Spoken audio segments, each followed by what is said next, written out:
We know what you've come for, and now we're going to give it to you. You're listening to the No Such Thing podcast.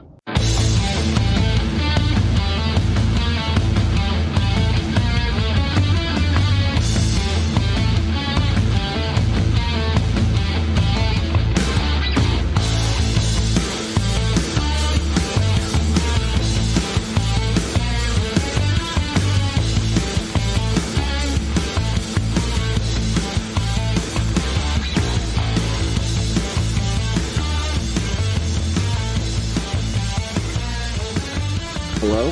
Hey man, how's it going? Hey, good. How are you doing? I just turned the car off. I'm actually in the library that is closed down. I'm in a rural area, and for some reason at my house, it's kind of a dead zone. The signal comes in and out. Let me know. It should be dead quiet. No, that's we may fine. have an occasional car go by, but it should be pretty dead. That's fine. You've got good audio there, so we'll start the podcast from here. So you're live right now, and do you want me to use your name, or do you want to remain anonymous? Nope, you can use my name, Michael. That's okay. Okay, Michael. At this point, I don't care. Yeah, well, Michael, thanks for coming on to the podcast, and we just got in touch, like, basically the last 2 days, and I like to have a lot of different types of people on this show, you know, researchers, authors and stuff, but I really love people, just ordinary people with encounters, because, you know, it might sound silly, but I'm kind of jealous because I've never had any type of an encounter whatsoever, and that might change in October when I go down to Oklahoma, which is my plan. I plan to go down to a hot spot. I don't know if you're familiar with the Livewire channel, but he broadcasts live activity on his property, so I plan to go down there and like camp overnight in a hotspot, like a really active area. Yeah, but those guys, him and Dave Wilbanks, who runs the Bigfoot and More channel, he is those guys are very, very let's just say that they're armed and they're ready for anything. I mean, not that we have to be, because these things have shown no aggression so far on this property, but you know, better safe than sorry. But I trust these guys, and of course I'm very nervous about it, but I think that I'm in good hands, and I just want to find out what the hell's going on, and I want to see this mystery for myself. But you've seen it firsthand. I understand you're a braver man than I am. Once was enough for me. I'm done. I'm good. Okay. Do you want? So, how old are you, Michael? I just turned 52 in April. Okay. Yeah, I'm turning 50 in like a few weeks. That's going to sting a little bit. The aches and pains only get worse, brother. Oh They only man! get worse. And I used to start work at like 7 o'clock in the morning. Now it's 8 o'clock, because I run my own like construction business, and like I'm like the homeowner. I'm like, I'll be there at 7 in the morning. You know, then I call them. I'll be there at 8 the next morning. Yeah, I got to wake up and get my coffee in me. Exactly. Well, especially construction. That's just brutal any time of the year, let alone spring and summer. I'm in Georgia, and it gets so muggy here, and it's just ridiculous. I think some days you could go out in a scuba outfit, and you're probably well prepared for a spring or summer day. I'm not used to humidity. I'm used to the desert where, you know, it may be 115 degrees, but it's practically zero humidity. It does make a big difference. Well, it does. I lived in Greece for a year, and it was like the same temperature as it is here every year. Probably, you know, 90s all summer, 80s, 90s. But like in Boston, well, I'm like 30 miles west of Boston, out in Central Mass.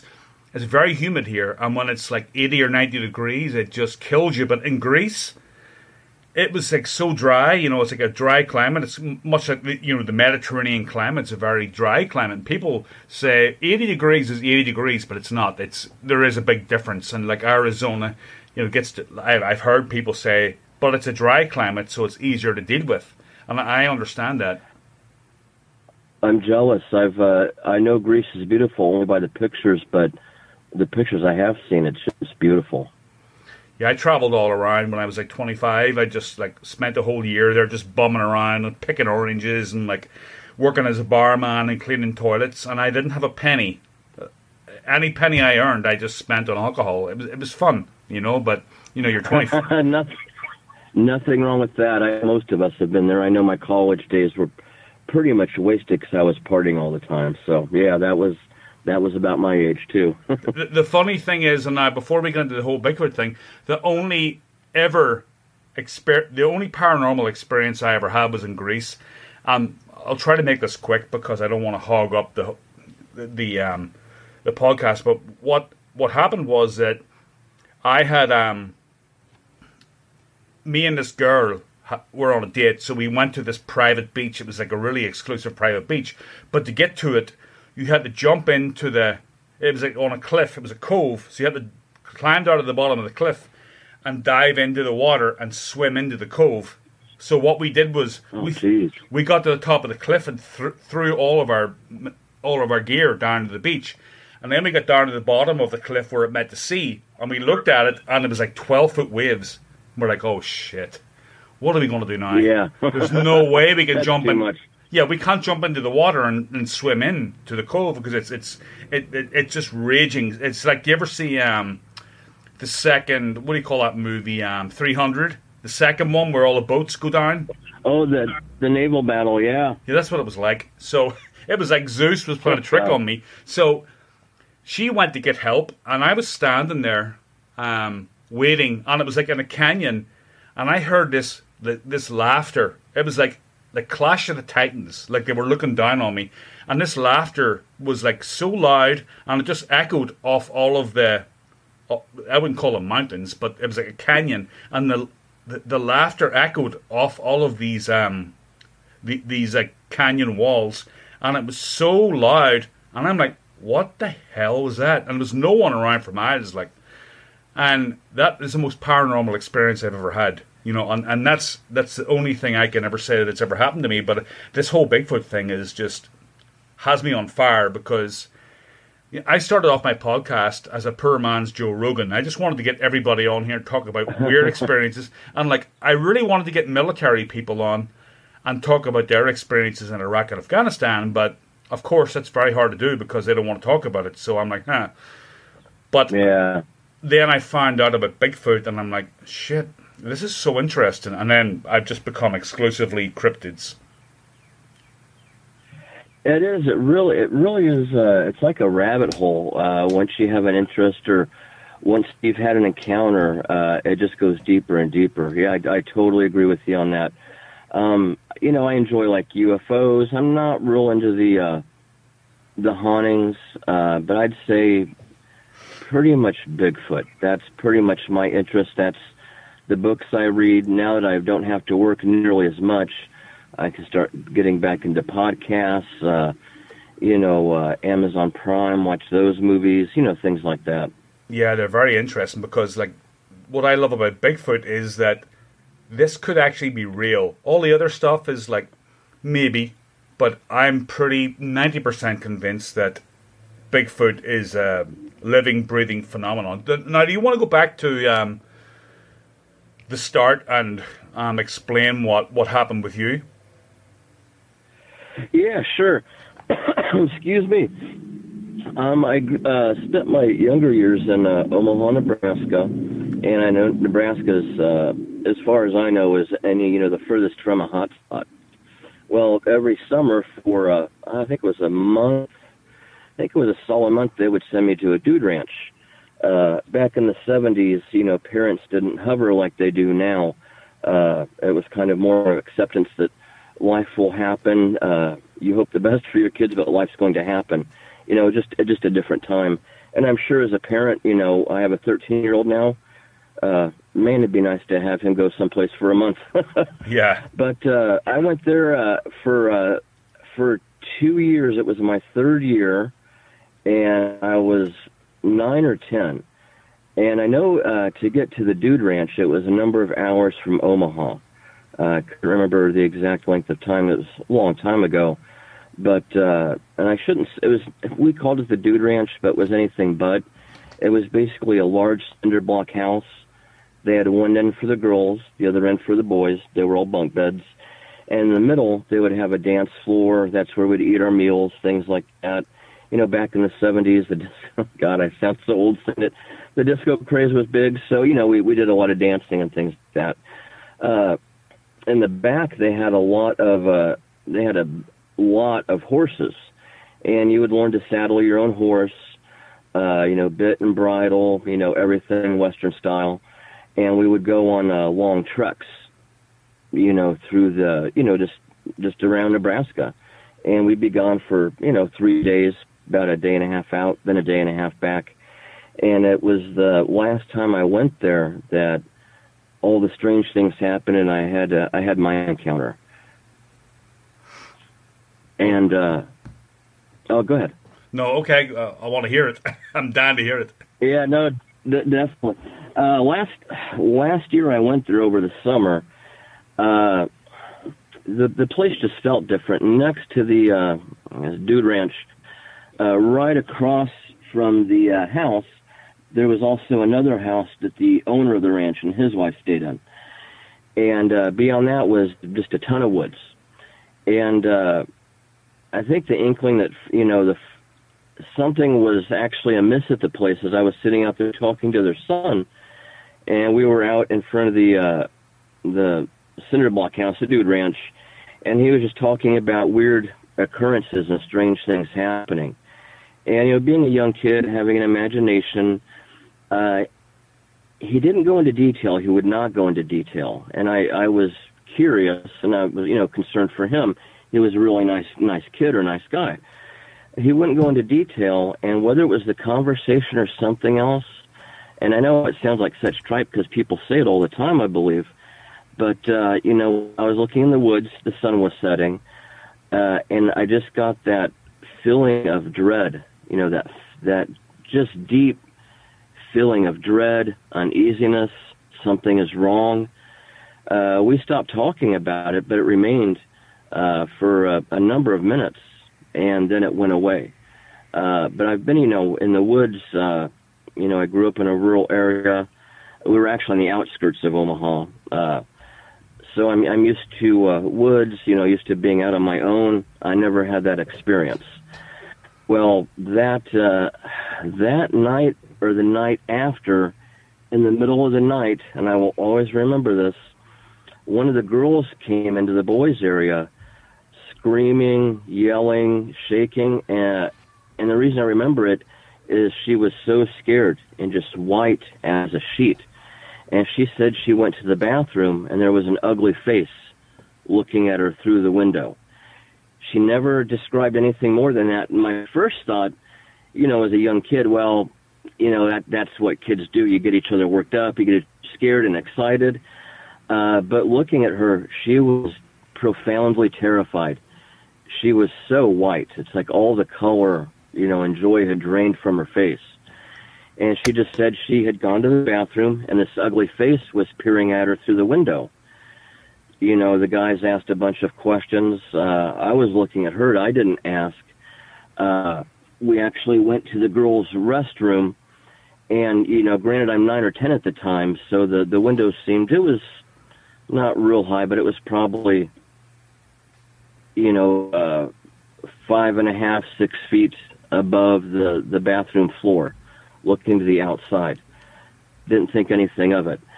That kind of kept everybody in an excited mood for a while, so we went to bed, and it wasn't really brought up the next day. There were a few questions, but I do remember going outside, and a group of us did, and we went around to their side where the bathroom was, and I'm not sure how high the bathroom window was, but I know the house was built on a mild slope, and we do remember seeing prints, muddy prints. And in a child's eyes, or at least my eyes, they were pretty high up. If I had to estimate, and granted, it was, 40 years ago, plus a few, I would say, 7 feet. And it just didn't look natural. I remember us talking, was it a dog? Was it a wolf? Well, the prints didn't look anything like that, and they were way too high. So that kind of was the talk for that day.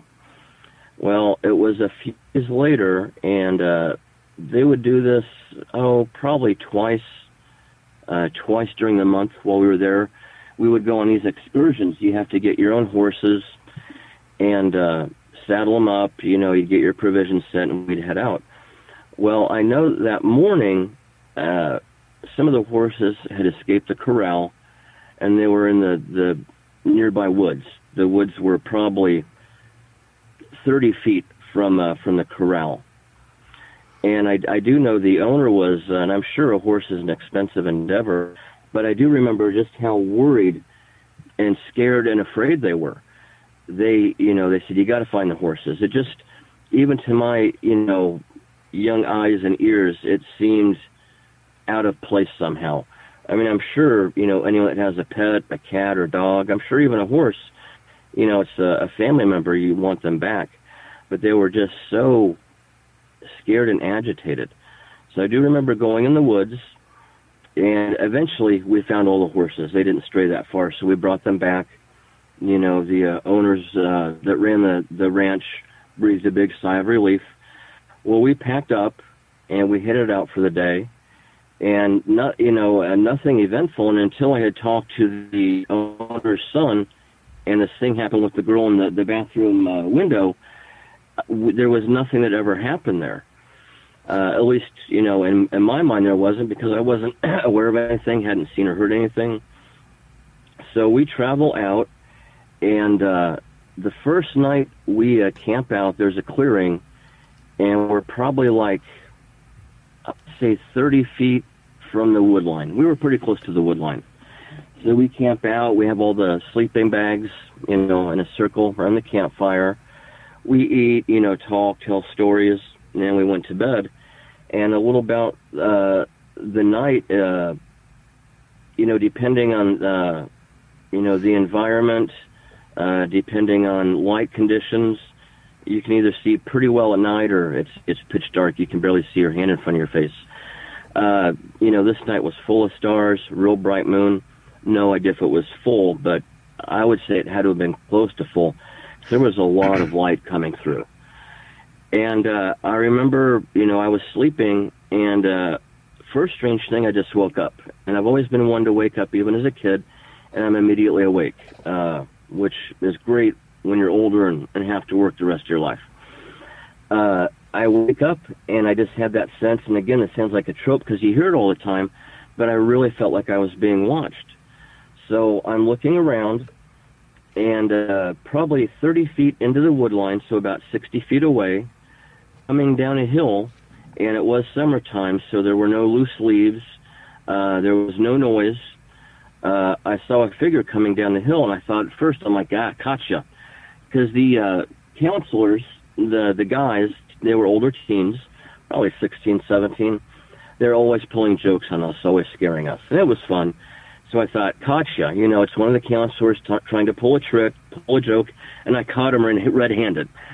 So I stand up, and as this thing's walking, it stops and looks at me, and the first thing I noticed was the arm length.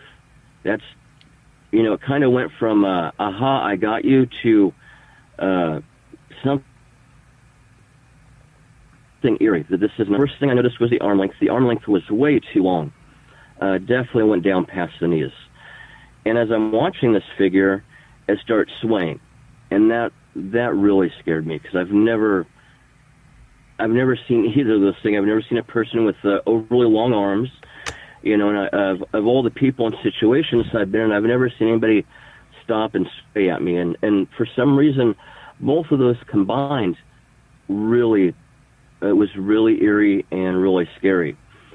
So I'm watching this thing, and pardon me for a moment,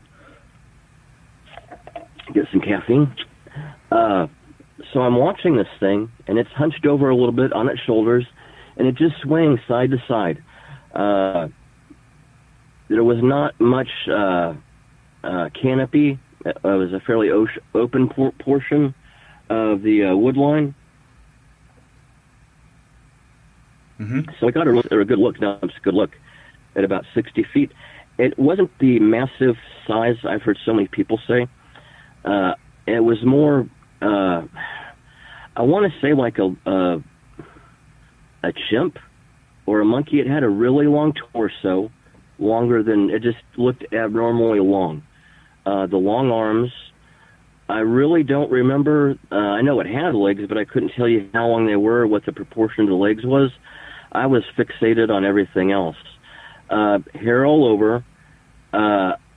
I'd say black or brown, but it was at night. I did see a perfect silhouette of it, so I could not make out the face. Hairy, and it did not have that football-shaped head, or I believe the conical head you hear about. It was more of a human shape. I would say the head sat lower on the shoulders than a human's did. A bit of a neck, but not much. And those things have remained with me till today. Just those, for me, the little things you notice, the arm length and the swing, and just the proportions. It was abnormal. It was wrong. It was not right. So I'm standing up staring at this thing. It's staring at me, and I don't know if it was 30 seconds or 3 minutes. We stood staring at each other, and I was frozen. I had people all around me. I probably had, 15 people all around me, including the counselors. And I never said a peep. At that moment, I was not able to say anything or do anything. I've been in a couple scary situations, not nearly as bad as certain are people that served, or, poor folks that have been in a worse situation, but I was definitely rooted to the spot and incapable of even muttering, except breathing hard. We're watching each other, and finally it decides it's had enough. It continues down the hill into the holler, and it walks away from me where there's a lot of brush. I didn't know how much brush at the time, but it never made a sound. Not a single sound, not a twig, no brush moving, nothing. As strange as it may sound, I laid down, didn't sleep that night, and I never told anybody. I don't know why, but I never told anybody.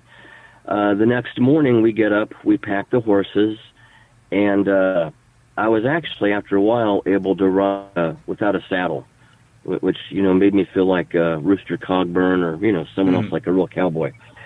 So we got the saddle on, or I got the bit and bridle on, and I rode down to the holler where the brush was, and there was a lot of brush. A lot. It was so overgrown, the thicket was real thick, and I don't know how it could have walked down there without making noise, without making any noise. It's just one of those many things I'll never understand. The only thing that happened on the trip is we were almost at the halfway point. About midday, we turned around. At about the halfway point during the day, and up on a hill there was a really old shack.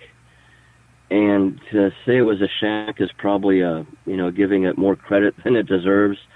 It was a real old house, weather beaten, torn, and I remember looking in the windows, and I'm still not sure what to make of this. If I was just rattled because of what happened the previous night.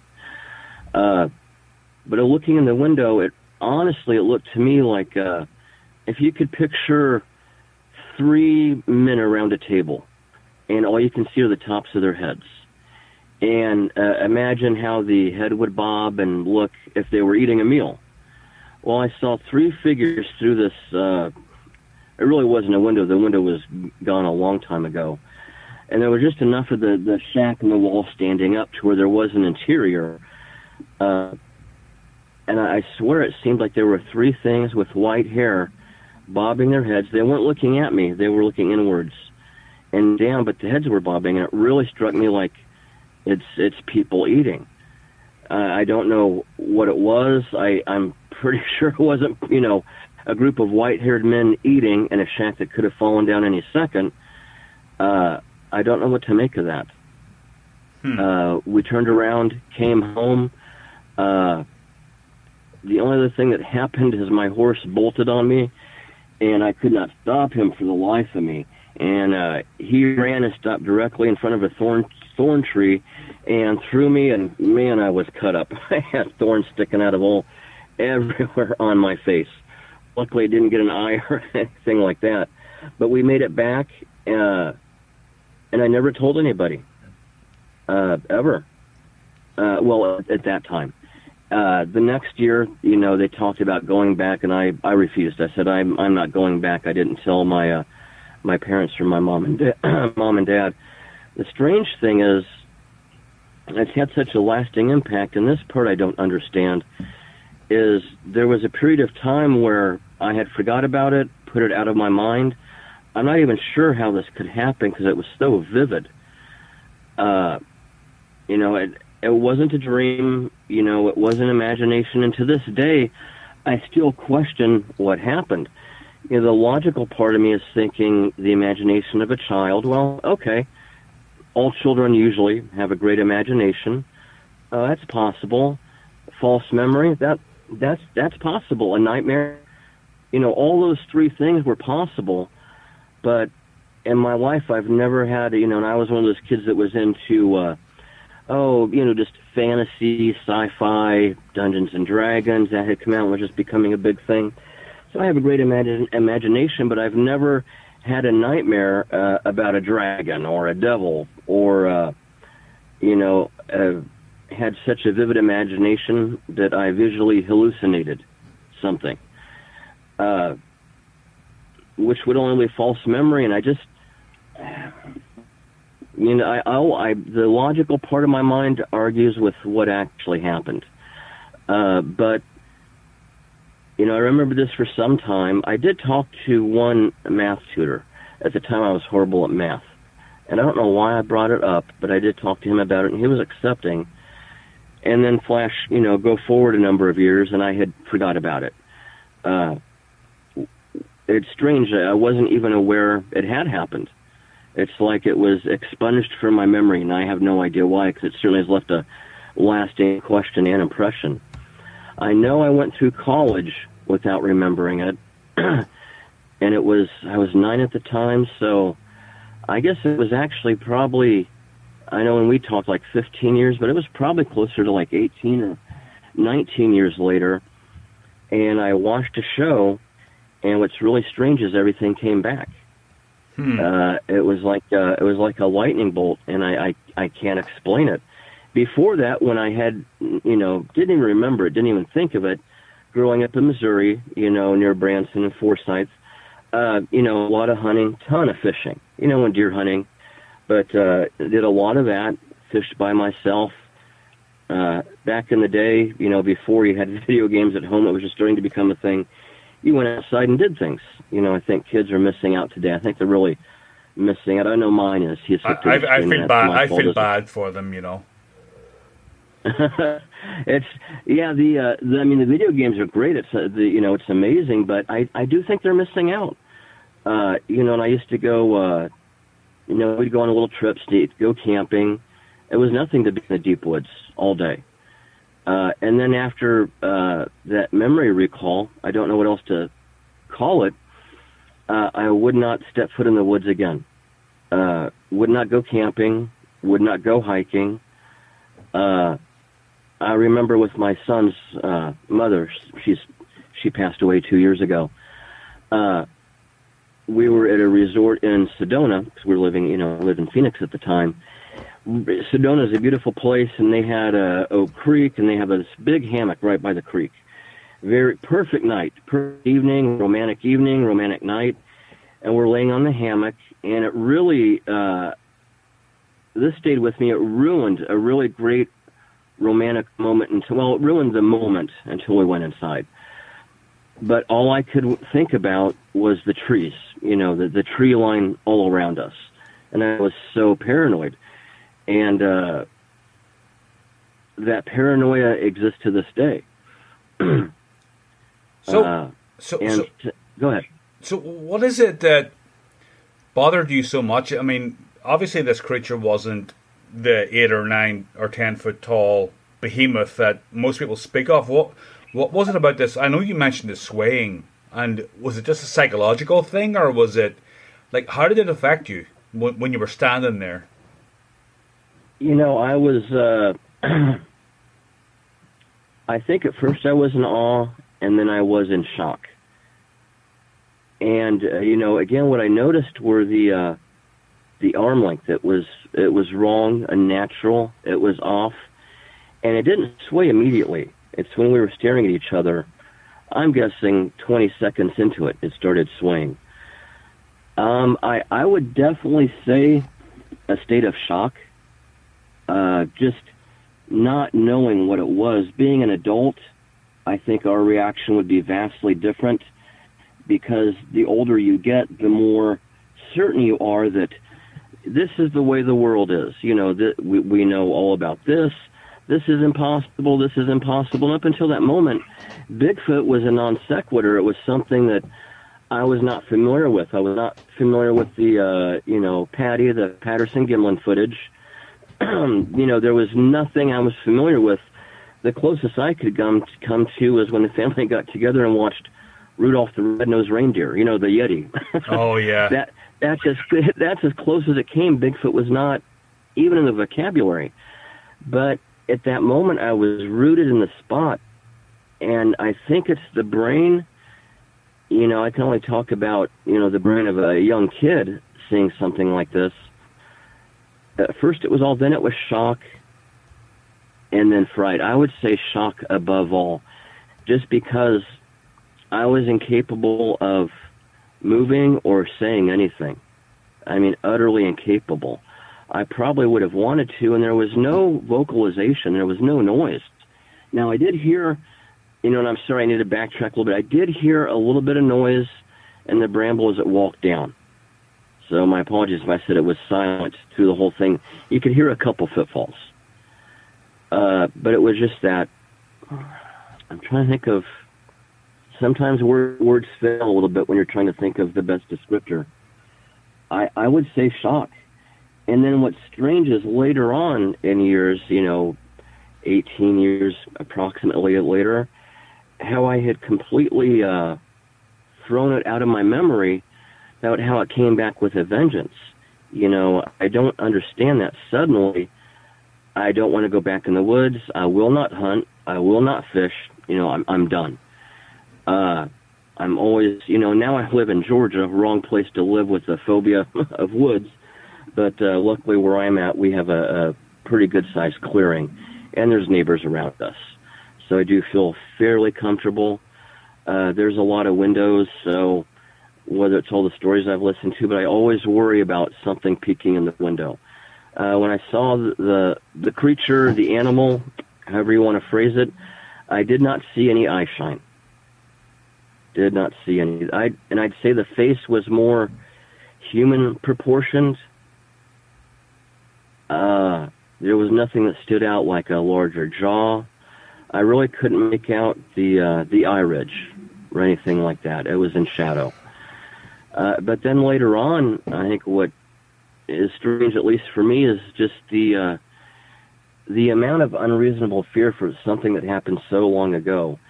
And it obviously, it honestly could have walked towards me, ripped my head off, and no one would know until the morning. I survived it, obviously, so at least in this particular instance, there was no harm. But going to 18 approximately years later, suddenly remembering all this, and then having such a great fear of the woods, and the fear now is much worse than it was when I was younger. And I can't tell you when I forgot about it, but I do remember when it came back. All those memories came back, or that memory came back.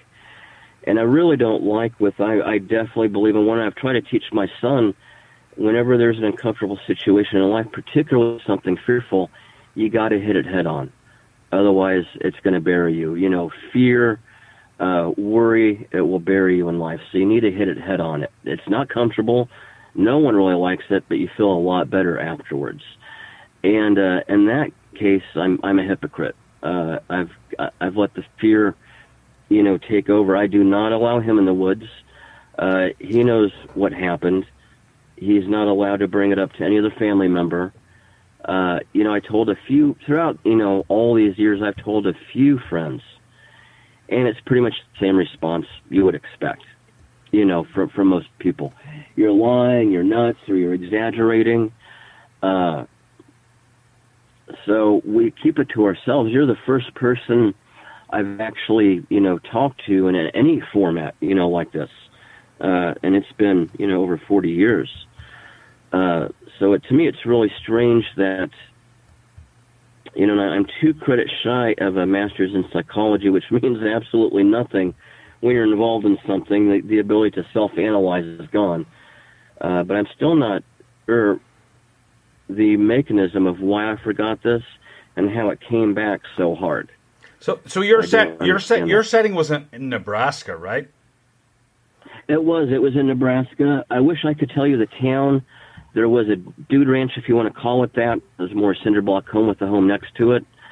And this was back in the late 70s. And I know it was quite a drive from Omaha. Yeah, and I know, and that's one of the things that multiple times daily, many times daily, I think about this. One of the things that makes me think, okay, I just imagined it. It was a dream. Is Nebraska, as far as I know, is not a known hotspot for these things. But it happened.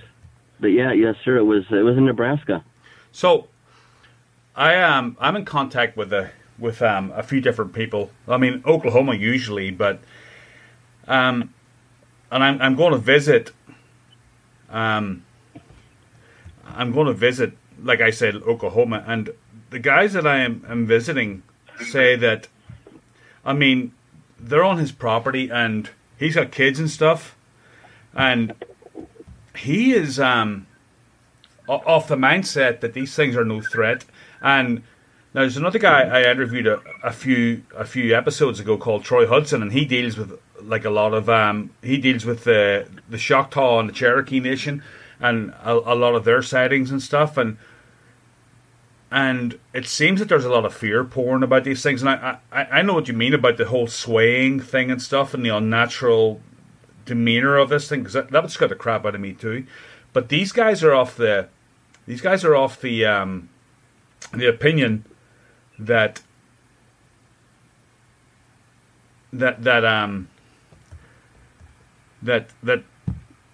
there's nothing really to be afraid of, and that it's blowing up. Now, that's what their opinion is. Now, Dave Wilbanks, who owns the Bigfoot and More channel, he would go out and camp in the woods by himself in a hammock in the middle of a Bigfoot hotspot. Now, to me, as someone with no experience, I would never do that, but they seem to be of the opinion that a lot of this is like blowing up, and that they mean you no harm, and there are certain things you can do to not come into like aggressive contact with them. You know what I mean? I haven't a clue.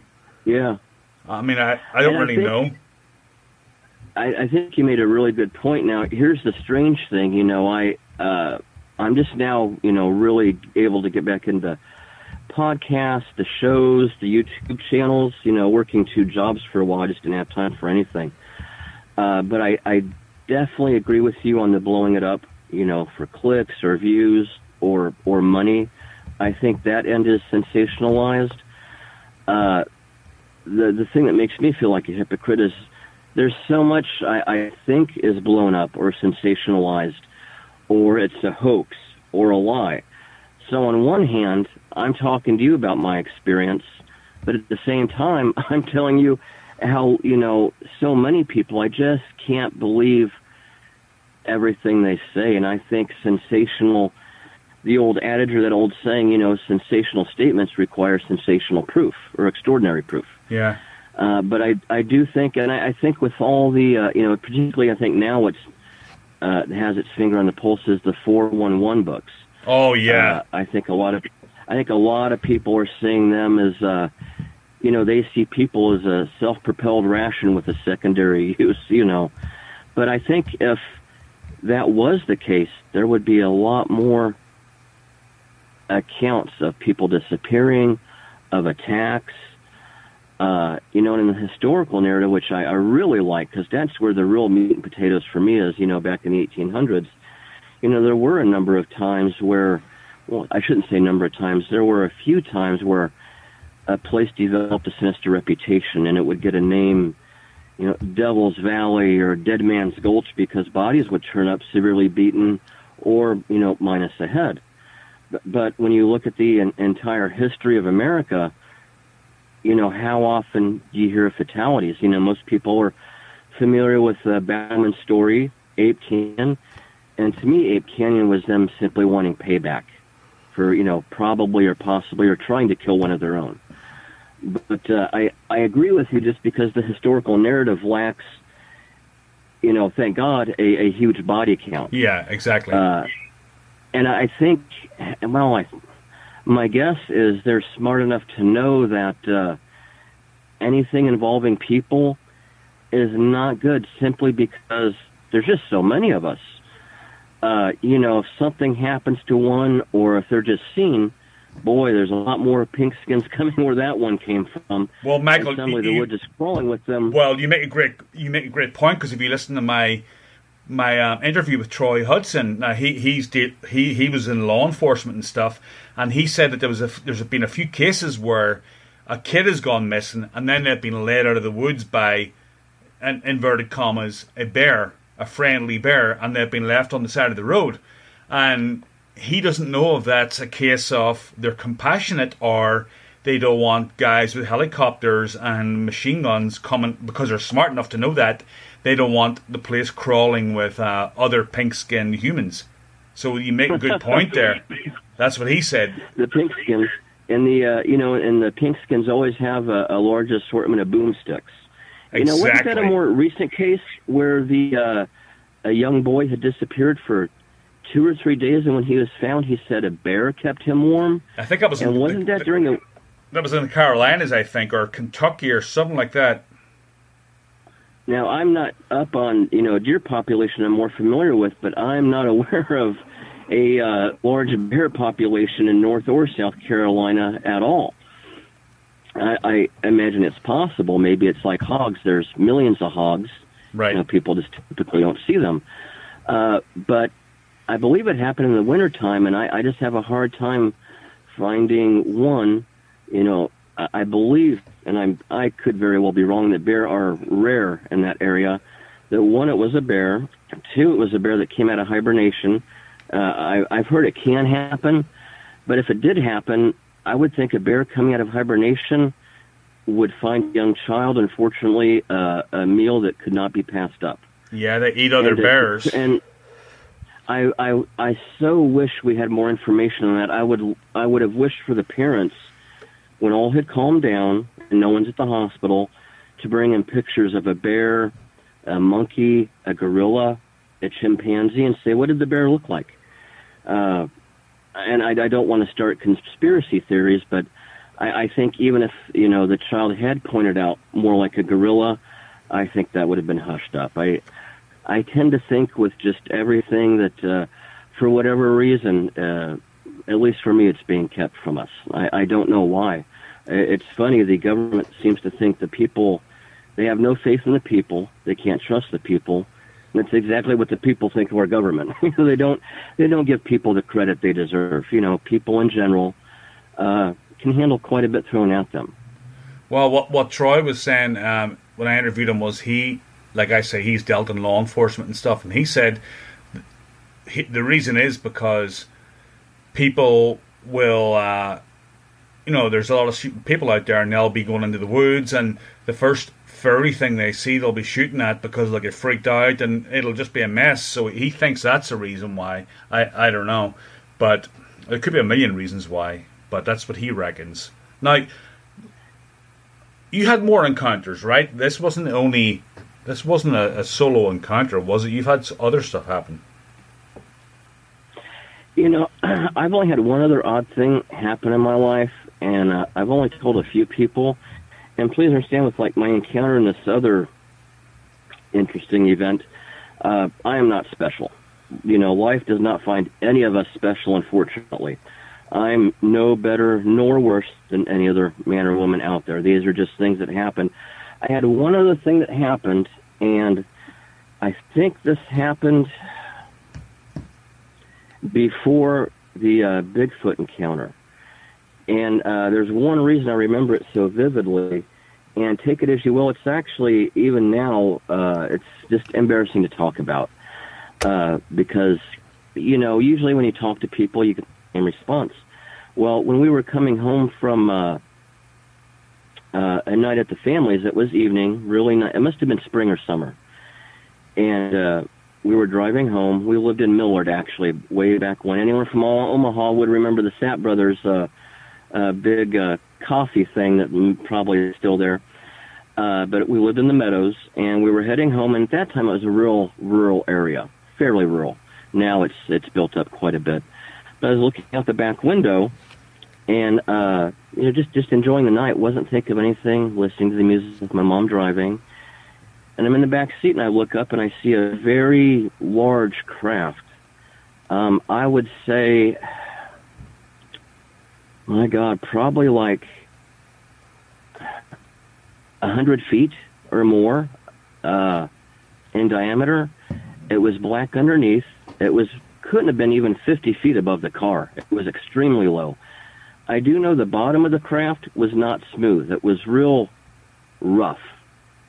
I don't have any other way to describe it. It was not smooth. It was rough. And I remember, you know, telling my mom, "Oh my God, Mom, look, a UFO!" And I looked up at her, and of course she's driving, and she, you know, didn't like hearing that. And I looked back, and it was gone. That in itself, you know, would be nothing. But I will always remember this.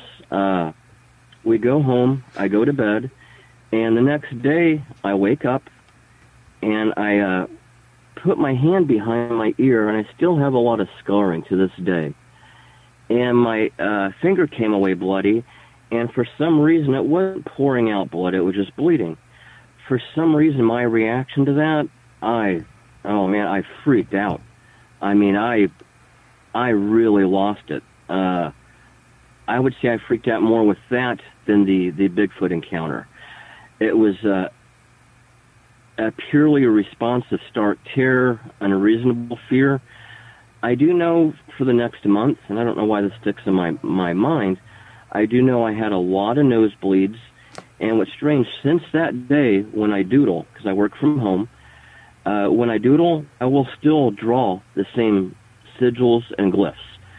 And I typically do it on graph paper, where each one is perfectly centered in each square, and they're perfectly straight up and down. And that's one thing I can't explain is what caused that. You know, and I'm not special. Otherwise, I've had nothing else happen in my life that would be remotely interesting. I'm probably the most boring person on the planet. I like predictability. I like certainty, especially now having a kid.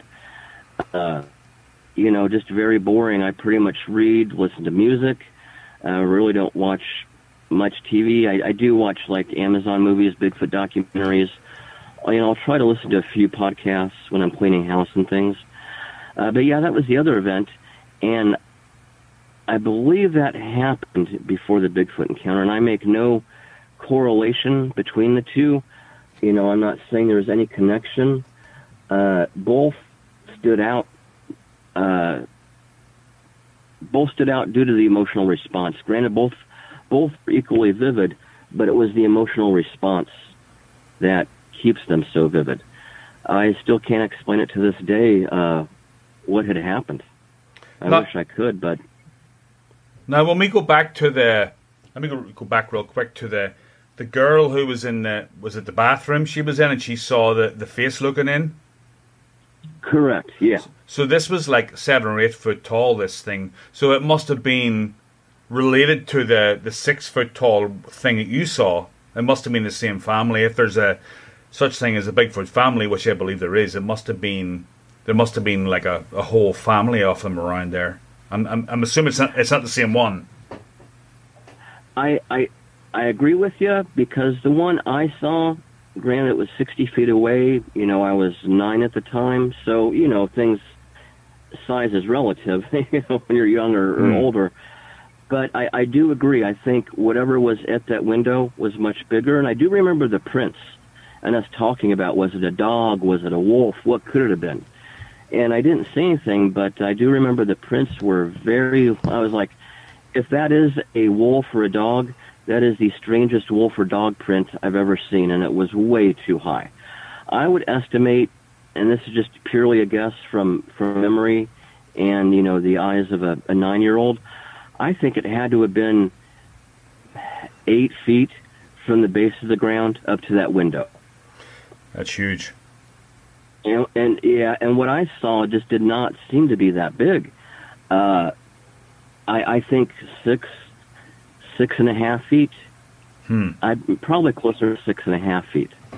Was closer to it, and it just didn't have that ungodly mass. You hear about just how huge they are, and I'm certainly not saying any. I'm right, they're wrong, nothing like that. It just what I saw didn't go with what you typically hear for whatever reason. It must have been a juvenile, from what I'm gathering. Now, would you say that this was a negative or bad encounter? I'd say it was more a sense of shock to awe and wonder. The only reason I would put any negativity to it is the fear response and my lack of courage for dealing with that fear response. I do much better now, but I did let it dominate me for much too long. I can walk, I can walk along a wood line. I still will not go in the woods, and unless you send out the air cav, I'm not going in. If I had to, I would. Like we had this was probably a month and a half ago. We had our dog get loose.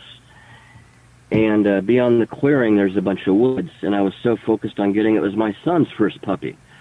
So I was focused solely on that, and I did go into the woods in the brush to look for the dog, and it was always 6 feet ahead of me, taunting me, Yeah. And I never caught the dog. Luckily, it showed back up at our doorstep eventually.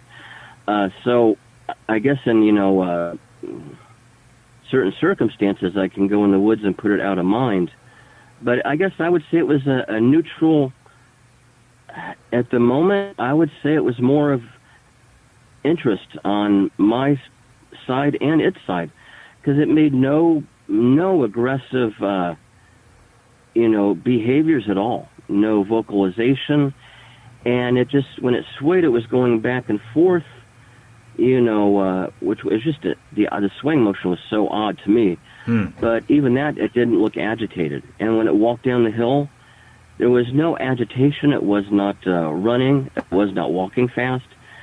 It just seemed kind of like on its part, it was like, yeah, they are out here, aren't they? And I walked in the brush and took off. Well, I shouldn't say took off, but kept the same pace, went down the hill into the holler, into the brush, and walked away. So do you feel like some relief being able to talk about this? I mean, you haven't been able to talk about this to a lot of people. Do you feel relief talking about this to somebody that, when you're talking to thousands of people here, you just don't know it yet.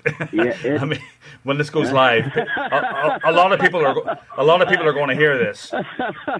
Is there a sense of relief until this moment? Thank you. Well, I mean, actually. Yeah, go ahead. Oh, go ahead. Well, I'm just saying my highest YouTube listenership is like 500 per episode, but that's pretty good. But it's getting bigger, so you could be talking to 500 people right now. Hi, everybody. What was your question again? I'm sorry. Well, my question. You had a question right before. My question was: does it feel better to let this off your chest? Oh, okay. It really does. I think, especially talking to someone that's not a family member, I think having having a more neutral party that's just willing to accept what I say without tearing it apart, definitely, I would say it is cathartic. It definitely helps. I'm not sure why. I think it's just being able to really vocalize it and talk about it with someone. It does help out. It's really a shame, and I know I'm not alone. I know there has to be a lot of people out there that have had encounters. I'm sure much more worse or perhaps scarier than mine simply because of a much closer contact. But I really do feel for all the people that are having to keep this inside and have no one to talk to. Yeah. You know, and I was kind of shocked how it just worked out to where me and you wound up talking, because I just don't trust a lot of the people in the podcasts out there. I don't want it sensationalized. I'm certainly not out there for anything. I mean, you know, I'm just stating what happened. But you know, with all the podcasts, all the things there are to listen to, it's difficult to kind of be on the same wavelength as someone else. And I'm not a researcher. I'm an interested party. I don't go into the woods. You know, I have a lot of experience in the woods, but none looking for the thing. So their viewpoints are valid, or probably more valid, you know, than mine. So it's not a case of where, oh, I'm right, they're wrong, or I'm better than them. You know, nothing like that. It's hard to find. God, I'm trying to cut. It's hard to find someone you're comfortable with talking about it. And for some weird reason, it is comfortable talking to you, and it is nice just getting it all out there. And I think the real nice thing is not the fear, not the fear of the response, just, you know, so many people would anticipate, okay, I'm a liar, I'm insane, I'm a drug addict at, you know, 9 years old. You know, knowing that those won't be thrown in your face is what helps out also. It's kind of I hate to use the term, safe area, or a decent area safe where you space. can talk about it and not have to worry about it. It is really hard when you talk to people you consider, you know, really good friends. And I do have, you know, in Georgia, I have two friends. You know, I go for quality over quantity, you know, and I told them, they were very accepting. And that's the first time I was able to talk to people about it. And I didn't go into nearly the detail I have with you or go into many things, but they were accepting, and it was free of, you know, negativity. So it's really nice. And I think that's the other thing that gets me is, well, I'm sure, Guy, you probably know, you got your finger on the pulse much better than I ever will. But what gets me, it's kind of like the Bigfoot community. It's kind of a microcosm of people at large. It's funny, you know, there is so much infighting among differing researchers, Bigfoot groups, and it makes me laugh. Most of the population thinks we believe in unicorns. Well, not only do we believe in unicorns, we attack other people that believe in unicorns the same as we do.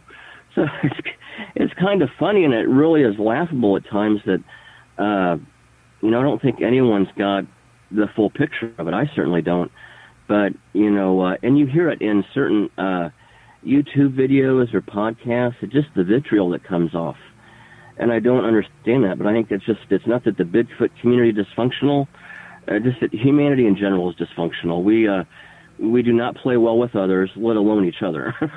Well, it was funny because when I first discovered the whole Bigfoot thing only a year ago, because when I started this podcast, I was just going to interview everybody about everything, and I came across Crystal Panic, and she's one of my first interviews, and she mentioned Patty, and I'm like, what's Patty?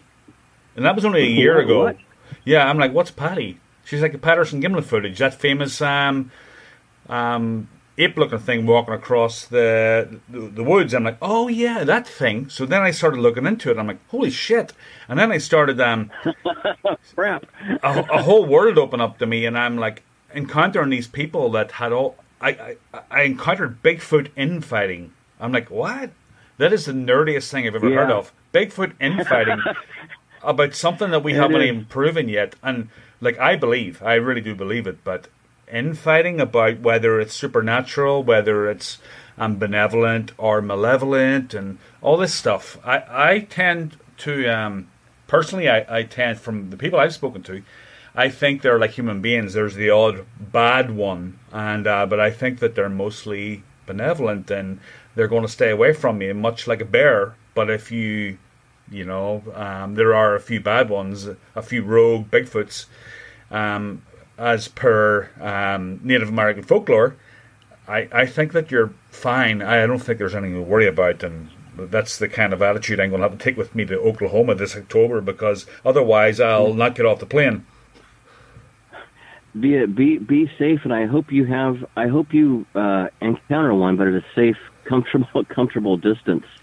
It really is a paradigm shifting event. And this, you mentioned before about the Native Americans and the folklore, and again, the historical narrative is what is so interesting. Like in California, the place where they have the Native American cave paintings. Oh, yeah. The American Indians on pottery, on baskets. They have bear, they have birds, they have any number of things, but I've never seen a unicorn or a Pegasus on any Native American artwork. It's always been things they've encountered in the natural habitat. Yeah. And it's so interesting that Bigfoot, it goes by many names, but so there is artwork out there where it's depicted, the masks, and I think that's what's interesting, and that's what gives it real. For me, I've seen one and I still question it. Well, I know that makes no sense, but there you go. But that's what's really interesting, how many of the different native cultures have a different word for it, their own experience. What was that one? It was a Christian missionary. Do you remember the story the Christian missionary was talking about the group of Indians he was with? And how they would talk about big hairy things coming to camp. They could always identify it by the smell and the whistling. No, I don't know if you heard that. But there was a pamphlet or a booklet he wrote regarding these Indians, and he decided to kind of test a theory in a cruel way. He went a little ways away and started whistling. He said the tribe just went nuts. They were terrified of these whistles. But it's so interesting that in the folklore they describe the same things you hear today. The smell, the whistling, the vocalization. I think that's so interesting. And I think if there's any real solid case, that's it. What do you think of the Patty film? Do you think it's real, or do you think it's a hoax? I think it's real. I love discussing this. I still go. I'm not one to waffle, but I think one thing I like is, and I'm sorry, I will talk the ear off an elephant. So please let me know. I'm not. No, go ahead. Hog your time. Go ahead. Man, great conversation. Great conversation is fantastic. What really got me is when I believe they said back in the day, the best the Hollywood effects could do was Planet of the Apes. Right. And that is a far cry from what you see. I never, even to this day, and I've seen it like most people too many times, I've never seen a zipper. And on the left leg, when it swings forward, you do see that like herniated area in the lower leg that pops out. And I thought that was interesting. And the other thing that got me was, and I'd love to know if anyone's ever done this, I'd love for someone to put on a gorilla suit, pad it up, bulk it up, walk in front of horses, and how do they react? Because in the Patterson-Gimlin footage, I believe the horse threw Roger Patterson. Would a horse do that with somebody just walking by in a gorilla suit? Part of it, the horse's reaction, I found really interesting.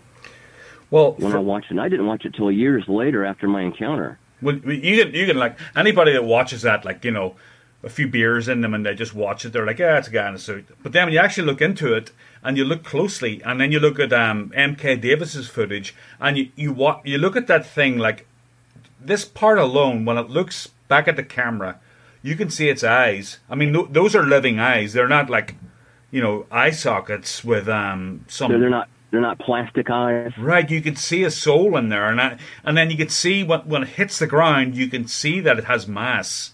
You can see that the mass represents the size of it, and I think the people that deny that footage are just people that haven't really looked into it and that don't have an open mind. I mean, to me, it's a no-brainer after watching it 1,000 million times. I mean, that look in its face just says something to me. Exactly the same here. And I think for some people it may just be so uncomfortable, it's easier to dismiss it. Like, I know one of the big debates in the Bigfoot community is the woo factor. I've never encountered any woo factor, but who am I to say that talking to you after, stating I had a Bigfoot encounter, and then I saw a UFO, and then the next morning, the scarring that I still have, I did go to 2 doctors. They have no idea what it is. They weren't concerned about it, though. But, keeping that in mind, who am I to say that they are not valid? I think as soon as you immediately invalidate someone's thoughts, feelings, or statement on something, you're really doing them a disservice. Now, if someone said they had a Bigfoot sighting, it was 10 feet tall, wearing a tutu, and had a few shots at the table with them, then I think critical thinking should take over, and you could probably discount that. But I think in general, and I don't really like the saying the woo factor, but it kind of describes in general all these other things besides just the physical creature. I can't discount them. I would need to experience it myself, but who am I to say it's not possible? I tend to want to discount it, but I can firmly accept and say it's because any other alternative than just a physical creature makes me very uncomfortable. I'm much more of logic, scientific, a little spiritual, not religious. So for me to really think hard on that makes me uncomfortable, because then I have to accept a much larger worldview than I have now, if that makes sense at all. Well, I think a lot of people that discount Bigfoot, they're just not interested in life's mysteries, and I think that's a big part of it too. They just don't really care. There's a lot of people out there just don't really care about, if there's aliens or if there's a Bigfoot out there. They like the Red Sox, and they want to watch the Patriots win the Super Bowl, and that's it. That's as far as it goes. And, exactly. Nothing wrong with that, but some people are intellectually lazy, And it's a very safe worldview. I would rather keep possibilities, open. Maybe things are possible, and people that think we understand everything that's happened on this planet or understand history. Science has been gravely wrong in the past. I know this has probably been brought up a million times, but the coelacanth. Now, didn't scientists at one time say it had gone extinct 60 million years ago, until it's found out a African fisherman caught one, and they have been catching them and eating them? That's a 60 million year mistake. Gorillas were thought to be fantasy. And then what was it? Was it 2 to 3 years ago, the billy ape was discovered. I don't they call them the lion killer? A much larger size monkey or chimpanzee, very strong, very eerie looking pictures. Right. If I believe the one I saw, it really, the eyes just, I know we can tend to put human characteristics on anything, and maybe we shouldn't do that, but the picture I saw, those eyes were just nothing I don't mess with, and it was a big chimpanzee. And it's like, we discover things all the time. Years ago we had discovered the, what was it, like the Asian deer? It has like slits on the side of its nose. They kind of dubbed it the Asian unicorn. That was, fantasy, and now it's reality. Now I think most of the species we discovered, the billy apes, definitely the largest, but, there's still, species of insects, things like that are discovered. I just don't think we understand everything in our world. I think we have a long ways to go before we reach that point, personally. My only problem with Bigfoot is, and one thing that gets, one of the only things that gets me is if they are very, very smart, and they have 4 fingers and 1 thumb, and they are very agile and athletic, and they are intelligent.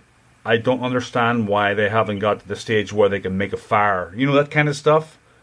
That small stuff the technological advancements that any I understand that. Like they seem to eat, if they seem to hunt deer and they just eat it.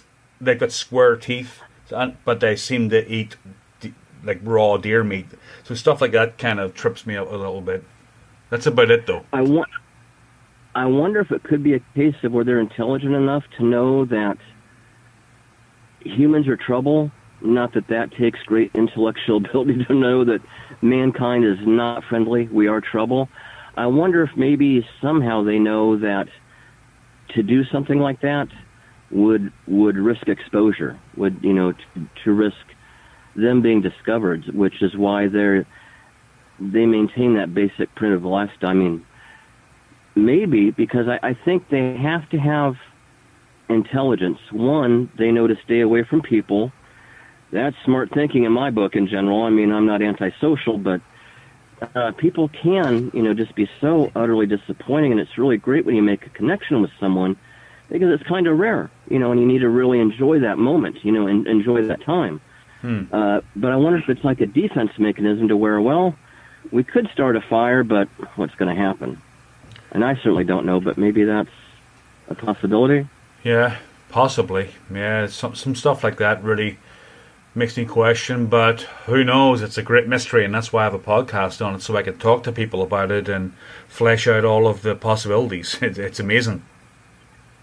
I'm actually going to be, not for me, for this episode, but I'll be binge listening when I get home.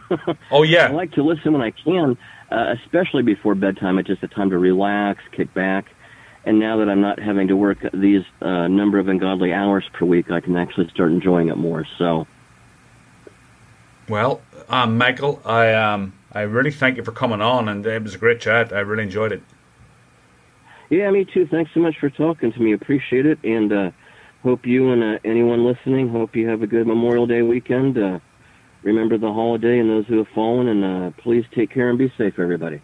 All right, Michael. Well, thanks for coming on. Hey, thanks so much. Good talking to you. Take care. You too. Good night. Good night. Bye-bye.